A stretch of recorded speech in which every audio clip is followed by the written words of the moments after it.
Hey, James, talk about an all-time favorite guest coming back. We have the favorite son of Louisiana. You are at best second. That best. Former mayor of New Orleans, former top White House aide. No one is smarter about American politics than the Honorable Mitch Landrieu. Mitch, thank you so much Al, for being with us, Daddy. Thank you for having me in this beautiful setting. It's very nice. It is great, and William F. Buckley, the great conservative, used to say that he wanted the Republicans to nominate the most electable conservative. And if somebody was more conservative but not electable, he didn't want them. Can you apply that to Democrats today? That you want to elect the most, electable progressive or whatever you say. And is that something that's seeped through the party? Because there's some people that say, no, we're going to have litmus tests. Well, it's not a purity test, and it's not about being right all the time. If you don't have power, you can't govern. And if you can't govern, you can't improve people's lives. It's just really that simple.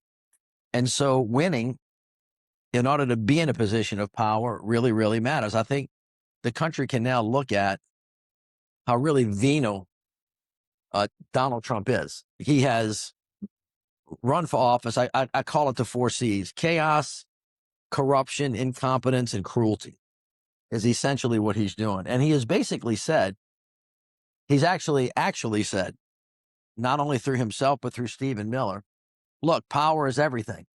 And if you have it, you can do whatever you want. And we've never seen anybody abuse their office that much. And he's using the power of the presidency in a way that's making America weak.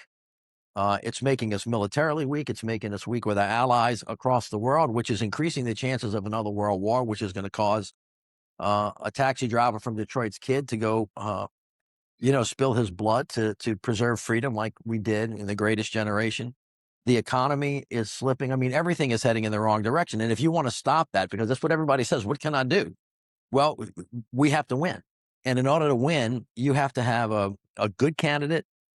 You have to have somebody that's authentic. You have to have somebody with a message that is actually responsive to the voters. Here's a big surprise for everybody that wants to run for office. If you want to win, you have to go ask people to vote for you. Yeah. And in order to get them to vote for you, you got to ask them what's important to them. And if it's important to them, you have to do something about it. And so we lost the last election. I mean, we got our ass kicked. We got it handed to us, and we're suffering the consequences, because of it. So from where I sit, we need to win first. And to whatever extent that the Democrats have arguments between and amongst themselves about whatever issues they think are important, they pale in comparison to what we're suffering under Donald Trump. Trump told the New York Times, the only thing that could stop me is my own morality. Now that scared the crap out of me, but I think he meant mortality. I think he just misspoke. Well, but he is everything you said. And talking about winning, Mitch, you've spent a lot of time thinking about why Democrats have slipped with working class voters and all over the country. Yeah. Is that message getting through? And what would you advise candidates now to do? Because that's just been. Well, I'm not really trying to be a smart ass here. I'm just saying that if you want to win, you got to get more votes than the other side.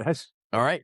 And that's just it. That's just kind of basic. Actually, maybe a little bit more than a little bit. Right. And we know what the voting universe is out there. We know who the people are. We have all these fancy technology and algorithms that can tell you who votes for who, when, and how, and what, and where.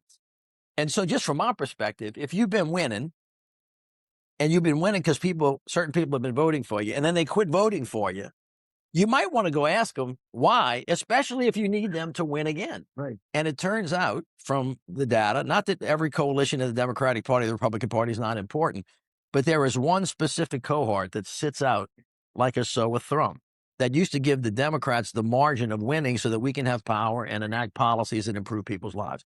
And that is loosely identified now as working class folks. So first question people say, well, what does that really mean? What is working class, and why'd you come up with that definition? And the answer is I didn't. When you ask people, what are you? They say, I'm a working class stiff. That's what I do. I get up early in the morning. I go to work with my hands. I make something or I help somebody. And I take a shower when I get home at night. I'm living paycheck to paycheck. And as a general rule, this cohort of people that the Democrats used to win, people that are making below $80,000 a year, we actually lost people that are making $50,000 a year for the first time in, I think, 40 years. I think if you run all the numbers, I don't think you can win without this group of people. Now, sometimes when you say working class in America, people hear white men. And that is true in some sense, but it is clearly not only that. Trump actually did better with African American men, with Hispanic men and women who fall into the category of folks that are just working, and humping every day, trying to put food on the table and support their kids. And those folks have told us, because we did go see them. That's just with the Working Class Project. Let's go see them. Let's go find out where they are. Let's go talk to them. And let's go, number one, show them the respect of asking them to vote for us, and then tell us what the hell's wrong with us and what is it you need in order for us to be the kind of people you want, using our power to help lift you up. And so that's what we did. And, these folks, it's kind of simple. They were like, you know what? You forgot me. You left me behind. I think the system's rigged against me. Whether it's people coming across the border illegally that are now here, that are getting things that I haven't gotten if they were Hispanic and their families came, or if it was rich people who are getting a tax break and taking basically health care away because they're cutting Medicaid. This whole gamut is, you're not paying attention to me because I can't make ends meet. This is what they say. It used to be that there was an American dream, and the covenant, the promise that we had made to each other was that if you get up and you work hard, you work your ass off, you ought to be making enough money to buy yourself a house and to give your kids a better life than you have, and at least to make ends meet. And they're like, you know what, we're getting screwed. And they feel really bad about it. And they feel like the Democrats have left them behind. And we got to go figure out from them how we're going to make their lives more affordable, and how we're going to make their lives easier to lift their burden up so that they can realize that American dream again. James. So, Mayor, you want to focus a bit on Minneapolis, and you were mayor. I had a term, and I wish you would explain to what it means when you're a sanctuary city. That sounds something kind of bad. It doesn't have a good ring to it. What is it? You won't be surprised to know that there is no definition of sanctuary city. Okay. Like if you ask Tom Homan, right, or Jeff Sessions, which I did. Now maybe they've changed it in the last year. What is a sanctuary city? I said, show it to me in the law. You're a lawyer. I'm a lawyer. Okay. Like before you violate the law, there's got to be due notice, and so it's got to be written down. And if it's not written down, you can't really violate it. Right. It means whatever you want. Law. Yeah, but actually, that term was a biblical term that came from caring for your neighbor, providing sanctuary and comfort to people, food and clothes. It's kind of in the Bible. It's in the Beatitudes and in Matthew. That's where it came from. They turned it on its head and basically said, oh, these people in the cities are hiding criminals. I can tell you something. Here's another little secret that maybe Stephen Miller might want to think about. There is no mayor in America, not one, that if the federal government went to them and said, I want to help you fight crime on your street, and I want to put up $150 billion, and I'm going to make sure that the FBI, the DEA, the ATF, the police departments across America, mental health institutions, substance abuse, will focus on the front end of crime and the back end of crime so we can make it safe. Not one mayor in America would say, get out of my city. They would say, please come in and help me. But what happens is, if you talk to the major police chiefs, if you come down to a city, Minneapolis is a good example, they have 600 police officers. And you say to them, you have to stop fighting crime. You have to stop going after rapists and robbers and murderers. And you got to go protect ICE agents, which, by the way, are not properly hired and not properly trained. And you got to follow them around the city. And you can't go secure the rest of the city. You're making the city unsafe. And police chiefs are saying that's not what police departments are supposed to be doing. And so the federal government gets upset about that.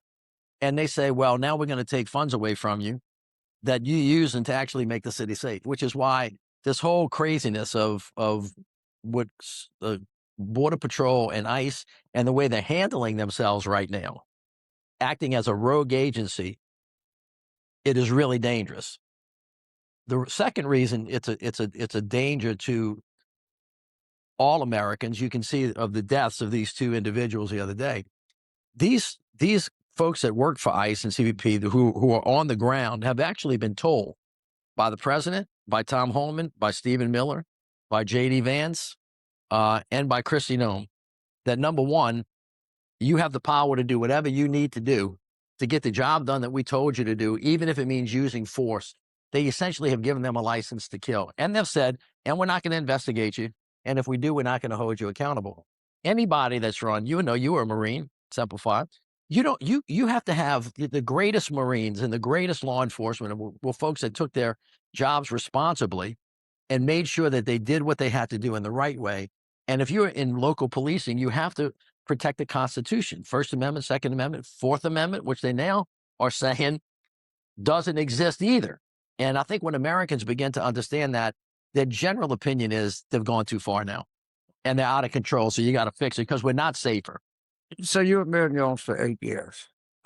Just roughly, I know, of every, PD officer, how many applicants did you have to reject for one reason or another? A lot. Well, first of all, when I first got there, it took a long time to hire a police officer.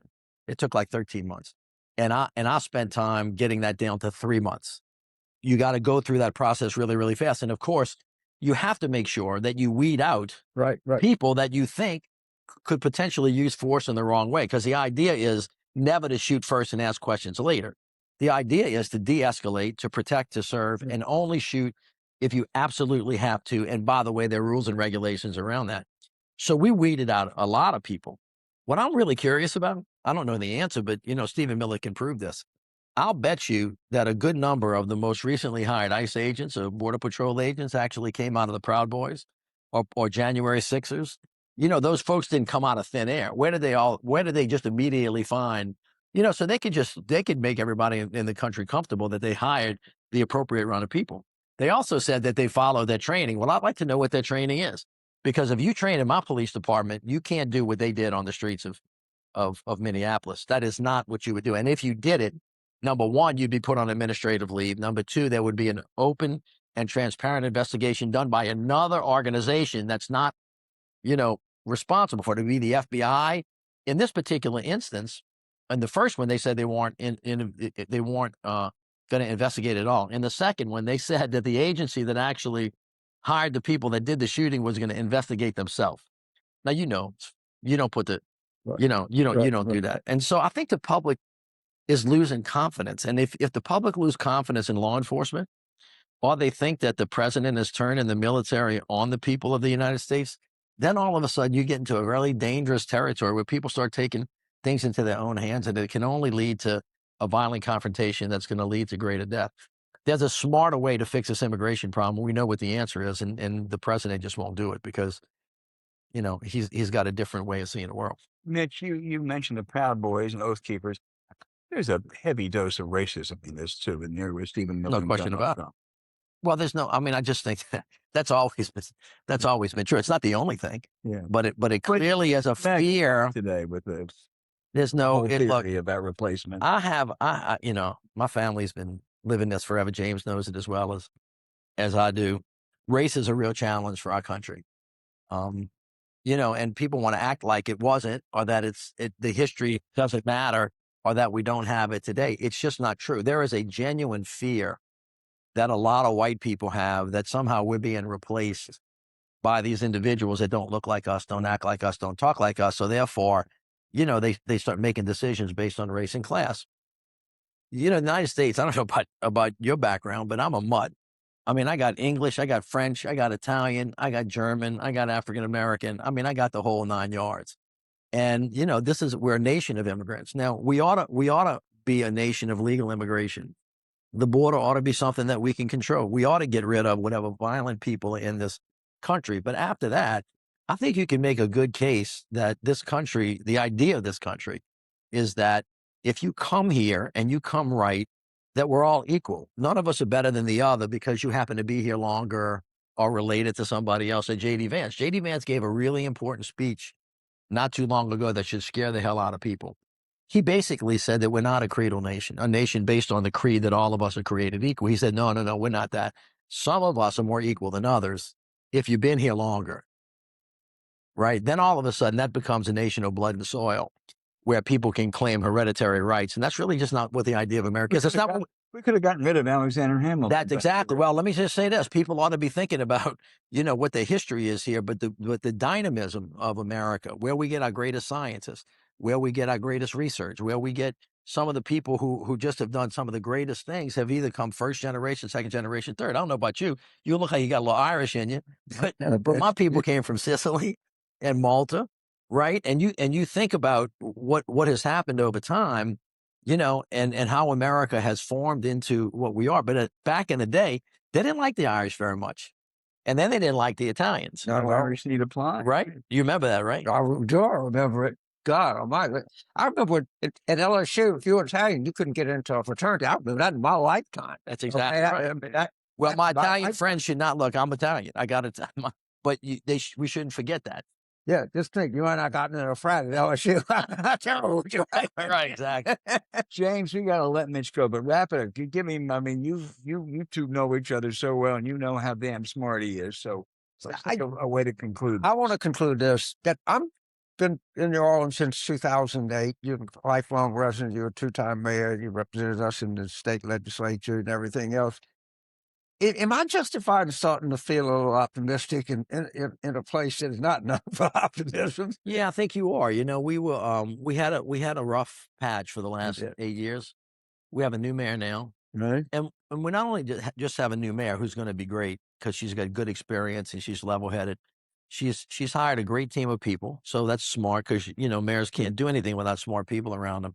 She also has a great relationship with her city council. So if the mayor and the city council are working together, she's got a reasonably good relationship with the governor, although he's a Republican, she's a Democrat. They seem to be working well together. That relationship is important. She had no choice. Yeah, well, that's true, but she could choose to be antagonistic, or she could choose to fight with him. They seem to have reached an accommodation. What I would say to all mayors and governors across the country, and I would say this to the president if he would dare listen, but he won't. When the president and the governor and a mayor on the federal, state, and local level are working together in communion, focused on a thing like fighting crime in a thoughtful way where everybody's got a piece of it, things actually get better. Same true as about creating jobs. Same thing is true about filling potholes. The same thing is true. But if everybody's fighting and screaming and yelling, and the president for some reason says, well, I'm going to take money away from you because I don't like the eye shade you put on today, which is what Donald Trump does, then all of a sudden, it causes this inability for government to work really, really well. And it's hard for it to work well under good circumstances. But when people are pulling against each other, and we've never had a president, there's not been a president that has sat in that office that has been so as divisive as Donald Trump. He just is driven. Look, he's driven by hatred. He's driven by the need to make money. He's driven by the need to have power. He's driven by the need to have retribution. That's what drives him. It's not, am I going to make the world a better place? Every decision he makes is predicated on one of those four things. And whether you're a conservative or a liberal in this country, you ought to be really concerned because it's really not about left versus middle versus right now. What this is about is people who want to divide the country versus people who want to bring the country together across political divisions. And I would remind all of my fellow Americans and all my neighbors that the miracle of the Constitution, the miracle of the United States of America is the founding fathers understood that so many of us were so different that they created a framework that we could live together despite our differences, and we could do it peacefully if we respected each other's rights. But this group does not believe that. They believe that might is right, and they have been historically wrong. It will never last. They will hold it for a bit, but the American people will rise up. They will stop them. I don't exactly know how it's going to end. Hopefully it ends peacefully. But the way we do this is through electoral politics. And so the power's with the people. They can resist in the street peacefully. And then you gotta basically, if someone's abusing that power, you have to take it from them. Just like you would treat your teenage kid who drove the car when they weren't supposed to the wrong way, you take it away from them. And I think the American people are going to do that. James, we could talk to and learn from Mitch Landrieu for hours. But you know what? He's got a lot of other demands. There are a lot of people here who want to talk to Mitch Landrieu. Yeah, absolutely. So we thank you for your time. Thank you, sir. Always great talking. Always. Thank you so much. Thank you, James.